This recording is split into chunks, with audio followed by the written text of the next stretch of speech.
మళ్లీ kidney racket కలకలం సృష్టిస్తోంది. విశాఖ జిల్లా మారికవలసకు చెందిన సాడి యమున గోవాకు చెందిన రంజనాయక్కు తన కిడ్నీ ఇవ్వడానికి ఒప్పందం కుదుర్చుకున్నట్లు సమాచారం. మధ్యవర్తిగా పద్మ, సత్య అనే వ్యక్తులు 8 లక్షలకు ఇవ్వడానికి ఒప్పందం కుదుర్చుకున్నట్లు తెలుస్తోంది.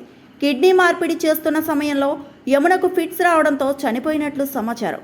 ఇప్పటికే ఏమైనా కుటుంబ సభ్యులు మదనపల్లి పోలీస్ స్టేషన్కు చేరుకొని కేసు నమోదు చేయగా పోలీసులు విచారిస్తున్నట్లు తెలుస్తోంది.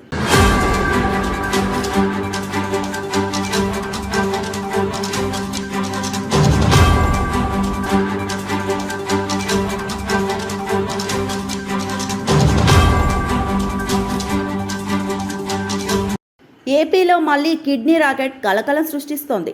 విశాఖ జిల్లా మారికవలసకు చెందిన సాడి యమున గోవాకు చెందిన రంజనాయక్కు తన కిడ్నీ ఇవ్వడానికి ఒప్పందం కుదుర్చుకున్నట్లు సమాచారం. మధ్యవర్తిగా పద్మ, సత్య అనే వ్యక్తులు 8 లక్షలకు ఇవ్వడానికి ఒప్పందం కుదుర్చుకున్నట్లు తెలుస్తోంది. కిడ్నీ మార్పిడి చేస్తున్న సమయంలో యమునకు ఫిట్స్ రావడంతో చనిపోయినట్లు సమాచారం. ఇప్పటికే ఏమైనా కుటుంబ సభ్యులు మదనపల్లి పోలీస్ స్టేషన్కు చేరుకొని కేసు నమోదు చేయగా పోలీసులు విచారిస్తున్నట్లు తెలుస్తోంది.